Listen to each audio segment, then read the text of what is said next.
This is the story of Final Fantasy XIV Endwalker, Part 2 of 5.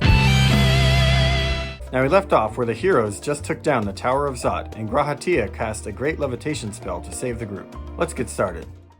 Graha'Tia has recovered in Radzat-Han, and the Scions meet with the Satrap. While they were away, the Satrap had a massive stockpile of Dragonscale talismans made. Every single one of those scales came from you, didn't they? You must still be in such pain. Vrtra says he once asked his father why he chose this planet. To which Midgardsormr did reply, "'Twas the last bastion of hope."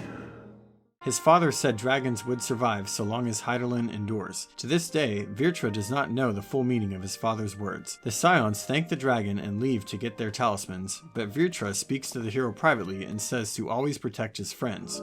They will be your strength and your salvation. The heroes are excited to find a large number of talismans waiting for them. Enough to outfit an entire company of soldiers, in fact. Y'shtola says they should meet with the leaders of Eorzean and plan to invade Garlemald. Nidhanna approaches, fully recovered. She thanks the group for saving them, but then Urianger points out that it is she who is saving all of them. She is overcome with joy at the fact that her work has produced so many talismans to be sent all over the world to defeat the encroaching evil. It was worth it. Oh, it was all worth it. The hero pulls out the Heartbloom, and Nidhanna explains that it uses the Akasha. None on the team have heard of this, so she explains that Akasha is in essence influenced by feelings and distinct from ether, but it is not well understood. Y'shtola is fascinated by this, but then the Scions depart for Cerulean. The hero rests in a room at the Baldesion Annex. He gets a knock at the door. His friends show up with food. You haven't eaten yet, have you? The Scions enjoy a nice meal. Their casual conversation turns to the Heartbloom, and Graha'Tia senses power in its radiance. 'Twas akin to spotting a beacon, and knowing we were on the right path. The flower grows green as they laugh together. Meanwhile, in the ruins of Garlemald, Fantastic approaches Xenos to tell him about the Tower of Zot. Our tower in Thavnair has been toppled, and I need not tell you by whom. He says that he's not worried about the Scions bothering with the towers. He'd be more concerned about them coming to Garlemald. Xenos is sure that that's exactly what they're about to do. Fantastic says he'll make it interesting. The next morning, Kryl, the twins, and the hero head to the studium to visit with Montichainge, the scholar that defended him in the trial. Montichainge explains that the forum members can't speak about their sacred duty even if they wanted to. They are all under an enchantment which blocks their memories of it. He explains the enchantment in a lecture hall. Well, I think that's enough education for today. The Scions meet back at the Baldesion Annex, and Graha'Tia reports that in Eorzean they were very pleased to learn of the Dragonscale talismans. They have several boxes full of them destined for Lominsa, so they head out to deliver them.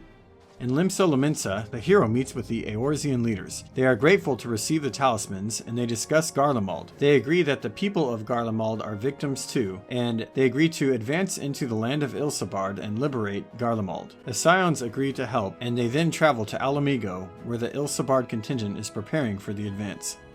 In Mhigo, Sir Aymeric greets the Scions warmly and notes that not everyone is pleased with the idea of liberating their former enemies, but nevertheless he believes in the mission as they are victims too. Gaius approaches and fully supports the effort, but says he cannot go because he's still wanted for the murder of Emperor Varus, in which he was framed, and his very presence would jeopardize the mission. The Scions head inside. Immediately, Alphinaud is struck by the size of the contingent gathered. By the 12. 'Tis a rare thing indeed to see such a diverse and talented group of individuals assembled for a single purpose. Lucia approaches, happy to see them. She calls out to everyone for introductions. I am Arun Senna, spokesman for the Gridanian delegation.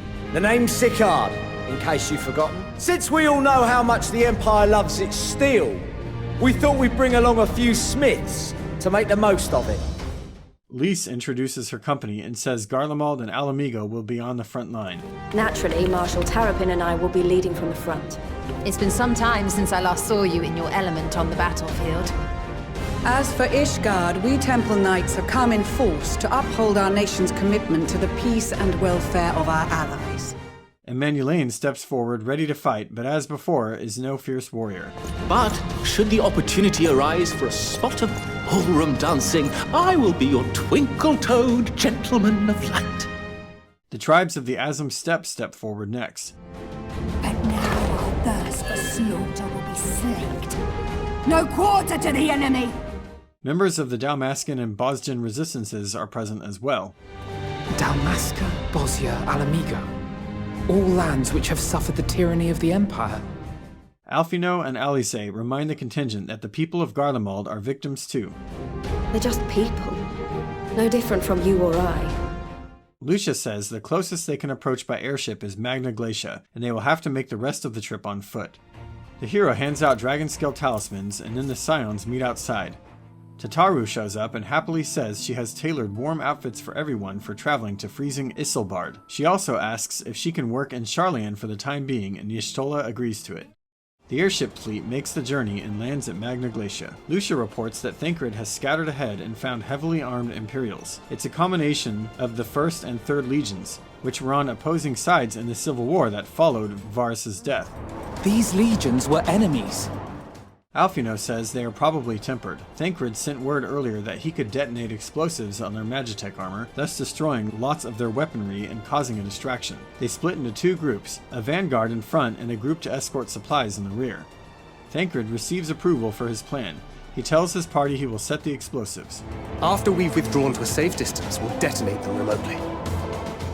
He sneaks around the encampment and hides explosives inside several Magitech armors, then escapes unscathed. And let the fireworks begin.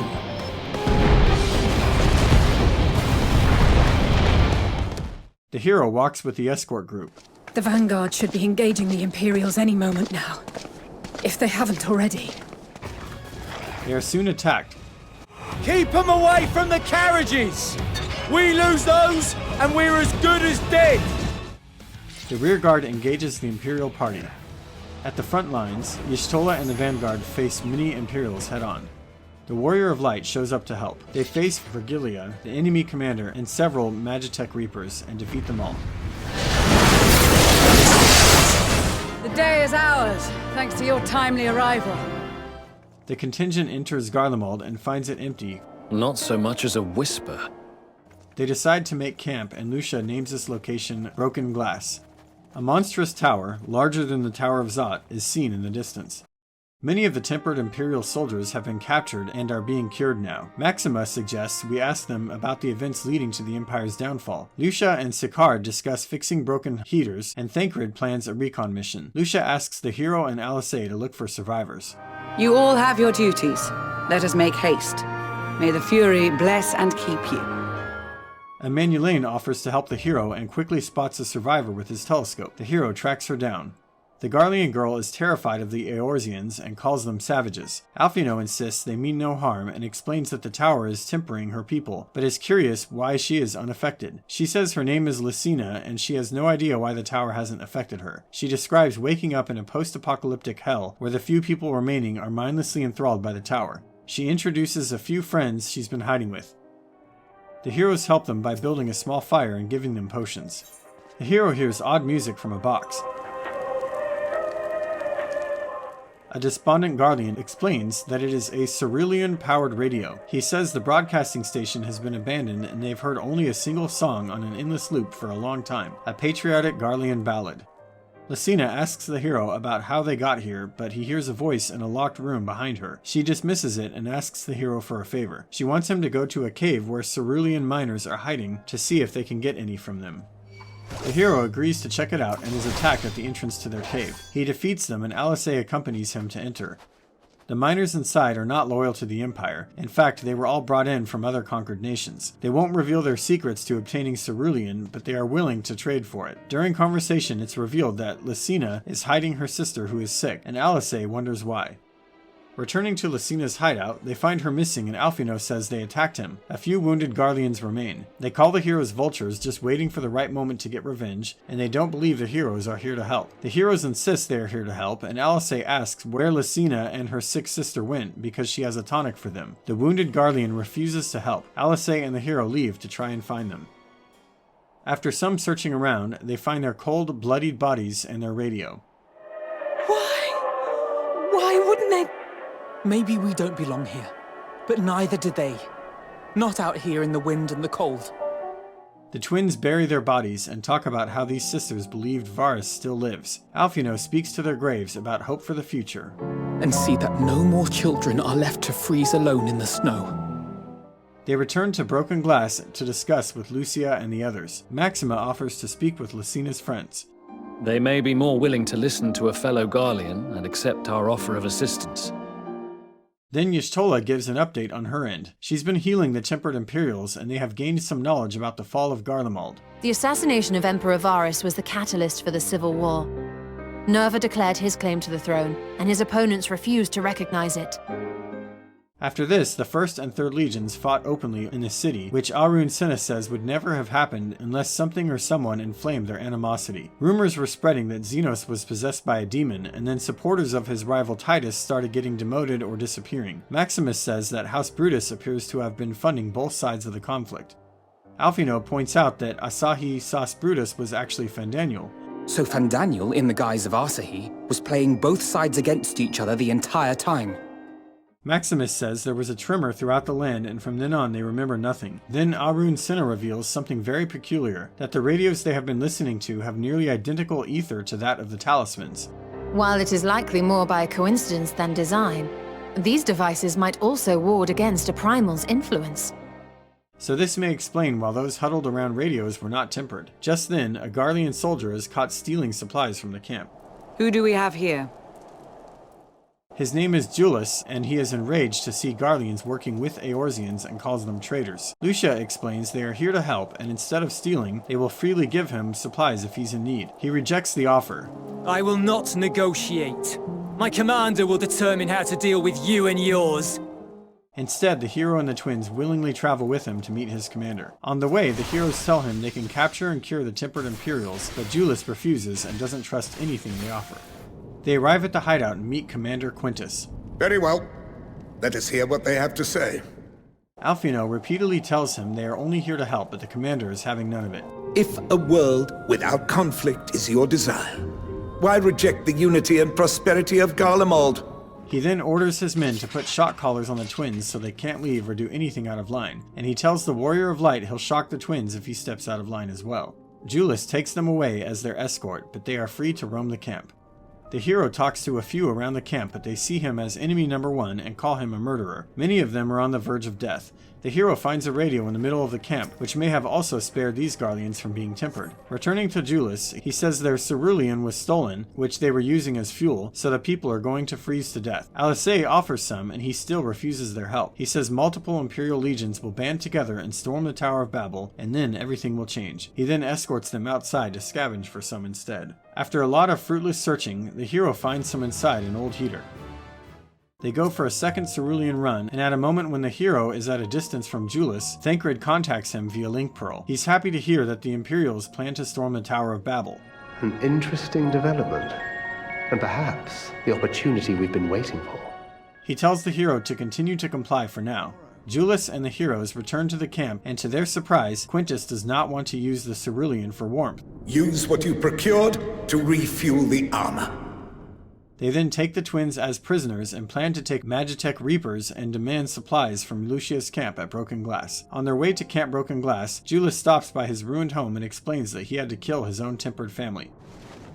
The twins huddle together to stay warm in their cell. It's so cold. Alisei is frustrated by the isolationism of the Guardians, and the same for the Charlayan Forum. Jullus arrives and makes outrageous demands of Lucia. After a moment's pause, Thancred reports that he has rescued the twins with no casualties. It would appear the situation has changed. Lucia asks to speak with Commander Quintus, but Jullus orders the Reapers to attack. Arun Senna stops the fighting with wind magic, and then Lucia reports that the other Imperial legions have crumbled and have gone to Eorzea for aid. Jullus doesn't believe her until she responds with the Imperial code word. Have the ill stand down. Commander Quintus concedes that she is correct, releases all his troops from duty, then commits suicide. The hero, Jullus, and a few others head back to the Garlean hideout and learn of the commander's suicide. Jullus is disheartened, but agrees to bring Guardians who haven't froze to death back to Lucia at Camp Broken Glass. Back at Camp Broken Glass, Y'shtola and others are helping to heal both tempered and non-tempered Garleans. Jullus begins to soften up to the Eorzeans. Warmth. At last. He stands dumbfounded as Sicard and Emmanuelaine argue over whether the smiths or the machinists deserve the credit for getting the heaters to work. Take that back! Make me. Finding himself in a completely different world, he's offered soup as nearby soldiers make casual conversation. As he takes a sip, he's overcome with emotion.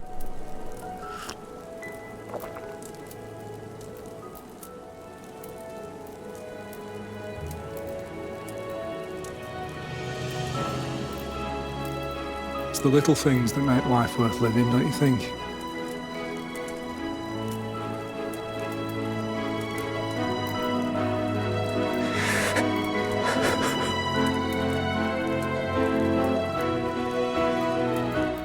Lucia approaches the Warrior of Light and recounts all the good the hero has done. We owe it all to you. After a moment of peace, the radio suddenly fizzles and then the Tower of Babil itself screams. Talismans everywhere react, but those not wearing them are struck suddenly and fall to their knees. They are being tempered! The Talismans! Quickly! Fandaniel appears and abducts the hero. The hero awakens at a dining table sitting across from Lord Xenos. Have a taste before it gets cold. Fandaniel tells the hero he has placed him in a new body. The hero is horrified to find that he is now an Imperial soldier. Fandaniel has helped to create a new primal, Anima, who the Tempered serve, and all the towers are an extension of him. Xenos enthusiastically anticipates their upcoming rematch, and says all the destruction he's caused are his gifts to the hero alone. Xenos stands up and takes possession of the hero's lifeless body. Oh dear! Whatever would happen if my lord were to greet your friends as you? Fandaniel takes the hero to the sky outside and gives him a challenge. In this unfamiliar body, he is to fight his way to Camp Broken Glass before Xenos arrives. The hero, trapped in the body of an Imperial soldier, fights his way through masses of tempered soldiers. The Scions discuss the last round of tempering that just occurred. Lucia says it's being handled. Thankfully, there are enough scales for everyone. Just as the Scions are wondering where the hero has gone, he appears in the distance, but it is in fact Xenos occupying the hero's body. They realize this quickly, and soon after, the real hero, in the body of a tempered soldier, attacks him. Fandaniel appears and restores the proper souls to their bodies, then boasts about his new primal anima. And all shall bear witness to the final days! Xenos appears and tells the hero to lay all his hatred and rage upon him. The hero recalls Vrtra's words about his friends being his salvation, then awakens to the sight of all of them. After a brief rest, they discuss the Tower of Babil. They plan to have one group cause a distraction while a second group infiltrates the tower. The plan works and the hero enters the tower. He and his party climb the monstrous construction, and at the top they encounter the primal anima. After a fierce battle, they defeat this monster, built from the corpse of the previous emperor. Farewell, Varus. May the gods have mercy on your soul. In the next room, the Scions find Fandaniel, and Estinian attacks to no avail. Oh, mighty Zodiac! Awaken from your slumber and descend! He blasts a beam at the moon to break Zodiarc's seals. All but one is shattered. And I was so close. A rumbling is felt, and the heroes learn that all tempered ones have been issued a final order. Should the Empire fall, the world must share her fate. Fandaniel and Xenos teleport to the moon, and Hydaelyn possesses Kryl briefly as she reaches upward and then falls. The last brand at Mare Lamentorum is yet unbroken. Zodiac remains bound. She interfered and had them sent far off course. The hero decides to follow the enemies to the moon, as the tempered ones are running wild and the others need to stay and help. We will save as many as we can, I swear. The hero is transported to Mare Lamentorium to meet with an ally of Hydaelyn. He sees an ancient building nearby and explores it until finding a being called the Watcher at the top. The Watcher tells the hero he's been here since Hydaelyn created the moon, and he's responsible for the prisoner and his bindings. He says with each of the 7 rejoinings that have occurred, the prisoner's Zodiac has gotten stronger. There are souls wandering the surface because of the damaged seal, and the hero goes to speak with them. These souls were sacrificed to Zodiac aeons ago to save the star during the final days. A friendly golden dog appears, and the hero follows it to find more souls. They surround him for a bit, but then a familiar one steps forth. It's Hythlodaeus, who the hero spoke with in the illusionary Amarat city created by M itself. He says the hero is Azam, but also not Azam. He says he doesn't know the hero's plans, but he trusts him. He tells him to protect the seal, and that the Shades will leave him alone now. The hero heads to the final seal and is unable to stop Xenos from breaking it. Unbound and free at last. Arise, Zodiac! The hero and Xenos are about to fight when Fantastic interrupts with his own antics. Do you remember when I told you that I wanted to die and take everyone with me? I meant it. Fantastic joins with Zodiac. The sacrificed souls say they are the will of the star, and they want to save it, not destroy it. You will be silent! Silence as the grave! A familiar stranger gives words of encouragement. Let the light of your soul shine for all to see. The hero stares down the timeless primal Zodiac. A lengthy battle rages between the hero and Zodiac, but the hero emerges the victor. But as he defeats Zodiac, all is not well. Let your murder mark the beginning of the end.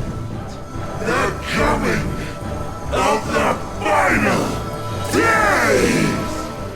Fantastic welcomes his own death. But I've the wisdom of 10 millennia to justify my answer to the question. No value in their existence. Not a whit. For all that I looked. None that I did see.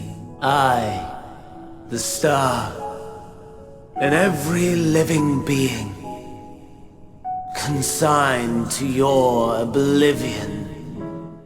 Fantastic and Zodiac are no more, but the Watcher explains that killing Zodiac unravels the laws of nature and that the final days are now upon us. An empowered Xenos emerges from the corpse of Zodiac. He's frustrated that the hero would rush to save the planet rather than focus all his hatred on him. That's what I crave. Pure, unadulterated despair. The hero and the Watcher return to the Watcher's tower and find that the Scions have arrived. They say they've dealt with the Tempered and came here, but some stayed behind as needed. They learn of Zodiac and Fantastic's deaths. The Watcher goes to rest while the Scions study cosmic history in the tower. The tower is filled with crystals containing vast amounts of knowledge. They learn that each rejoining strengthened Zodiac and further strained Hydaelyn to maintain his seals. They also confirm that Hydaelyn created this moon. The records stored here are nothing short of extraordinary. Rested, the Watcher gives his account of the final days. Originally, there was the single star, Aethurus. One day, a loud cry was heard, and immediately creation magics went rampant, creating monsters of despair. They never determined the source, but they did find that incidents always occurred where the celestial ether was at its weakest. And so they sought a means to harness the forces of darkness, of activity and growth. Thus was Zodiac conceived. The Watcher explained that the existence of Zodiac stopped the end of the world, but he himself was a major threat, so Hydaelyn was created to bind him. Rather than destroy him, she sundered the star, herself, and Zodiac into lesser reflections in order to confine him. The Ascians set in motion 7 rejoinings before we came to oppose them. How many more worlds would have been lost had we not placed our faith in her? Thancred asks what happens to the other worlds if they lose the source, and the Watcher says they will all die. The Watcher then brings them outside to tell them of Hydaelyn's backup plan. He says the moon was not only a prison for Zodiac, but it is also a vessel built to take survivors to another world in case they fail. He says the pilots of this vessel are nearby and he will introduce them. Hope you enjoyed this video. If you want to see what happens next, check out my Endwalker Story Part 3 video. See you next time.